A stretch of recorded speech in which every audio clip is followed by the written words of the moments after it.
fundamental rights of speech and reputation. Thank you, Deputy Chairman, sir. Thank you. Thank you, Mani P. Wilson ji. Mani Sri Raghav Chadha.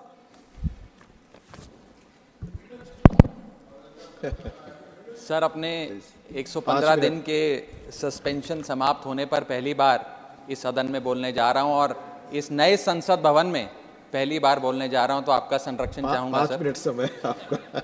आप इसे maiden speech भी मानकर मुझे अधिक समय दे सकते हैं अगर चाहें तो। सर, मैं आम आदमी पार्टी की ओर से द पोस्ट ऑफिस बिल 2023 को अपोज करने के लिए खड़ा हुआ हूं, इसका विरोध करने के लिए खड़ा हूं।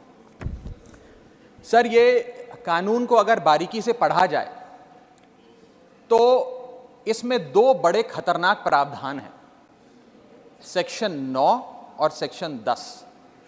ये ऐसे खतरनाक प्रावधान हैं जो भारतीय डाक सेवा को, इंडियन पोस्टल सर्विस को इतनी शक्तियां दे देंगे कि वे किसी भी शिपमेंट को, कंसाइनमेंट को, पोस्ट कोड, चिट्ठी को खोलकर उसे सीज कर सकते हैं, उसे पढ़ सकते हैं, उसे इंटरसेप्ट कर सकते हैं और उसके सब्सिक्वेंटली जो एक्शन उस पर लेना चाहते हैं वो ले सकते हैं। और इसके कोई रूल्स, कोई प्रोसीजर, कोई दायरा, कोई क्राइटेरिया बिल्कुल भी इस पूरे कानून में नहीं लिखा गया है।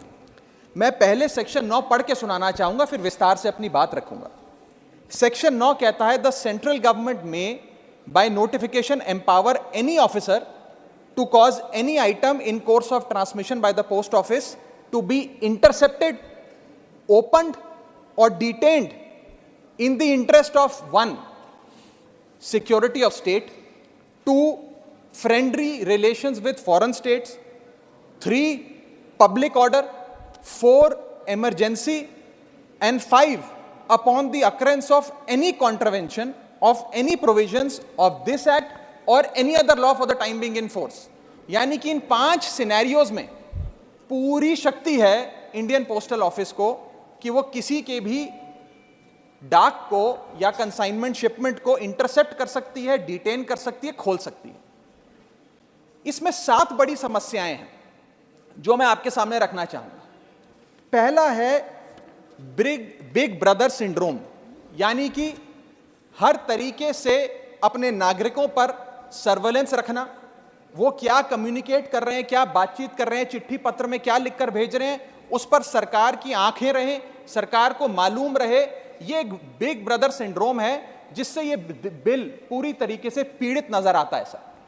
दूसरा सबसे बड़ा इसमें जो समस्या निकल कर आती है वो ये है कि ये बिल प्रोसीजर स्पेसिफाई करने में फेल हो जाता है कि वो कौन से ऐसे प्रोसीजर है जिसके तहत आप किसी डाक को इंटरसेप्ट कर सकते हैं, खोल सकते हैं या डिटेन कर सकते हैं। ये एक आर्बिटरी शक्ति नहीं हो सकती है, ये शक्ति निर्धारित होनी चाहिए कि ऐसे कौन से इमरजेंसी या फ्रेंडली स्टेट्स को आप फायदे पहुंचाने चाहते हैं जिसके चलते, या खास तौर पे किसी भी प्रावधान, किसी भी कानून का कोई वायलेट होता है तो वो आपको शक्तियां दे देता है कि आप किसी की भी डाक रोक लें। ये इसमें दूसरी बड़ी खामी है सर। तीसरी बड़ी खामी है कि जिन ग्राउंड्स को स्पेसिफाई किया गया है कि किन ग्राउंड्स के तहत आप किसी के भी डाक को या शिपमेंट को खोल सकते हैं, कॉन्फिस्केट कर सकते हैं, इंटरसेप्ट कर सकते हैं, वो ग्राउंड्स बहुत वेग हैं। वो किसी भी शिपमेंट को रोकने के लिए या किसी भी कंसाइनमेंट या चिट्ठी या डाक को रोकने के लिए कोई भी कानून पकड़कर या कोई भी मनगढ़ंत कहानी बनाकर आप उसे रोक सकते हैं। इतने वेग ग्राउंड्स ये कानून भारतीय डाक सेवा को देने जा रहा है। चौथा और सबसे बड़ा खतरा जो इस बिल से है कि जो अफसर इसको इंटरसेप्ट करेगा या कॉन्फिस्केट करेगा, अगर वो अफसर गलत पाया जाता है तो उसके खिलाफ कोई एक्शन नहीं लिया जाएगा, उसे पूरी आजादी है। 5वां आर्टिकल 19 और आर्टिकल 21 का वायलेशन है सर। इसके साथ एक और मैं खतरनाक चीज बताना चाहूंगा कि ये राइट टू प्रिवेसी जो है, ये राइट टू प्रिवेसी का वायलेशन है। और राइट टू प्रिवेसी का एक हाल ही में वायलेशन मेरे साथ और इस सदन के कई सदस्यों के साथ हुआ, जब हमें अपने स्मार्टफोन पर, एप्पल के स्मार्टफोन पर एक नोटिफिकेशन आया, जिस नोटिफिकेशन में सर ये लिखा गया कि स्टेट स्पॉन्सर्ड अटैकर्स ने आपके फोन को इन्फेक्ट कर दिया है और इसके जरिए वे आपके कैमरा, आपके माइक, फोन का जो माइक होता है और फोन के अंदर जितने भी डॉक्यूमेंट्स, पासवर्ड्स, कॉन्टैक्ट्स हैं वो सारे स्टेट स्पॉन्सर्ड हैकर जो है उसके निगरानी में आ जाते हैं, उसकी पोजीशन में आ जाते हैं। ये किसी साधारण व्यक्ति के साथ नहीं सर, देश के कई सांसदों के साथ हुआ।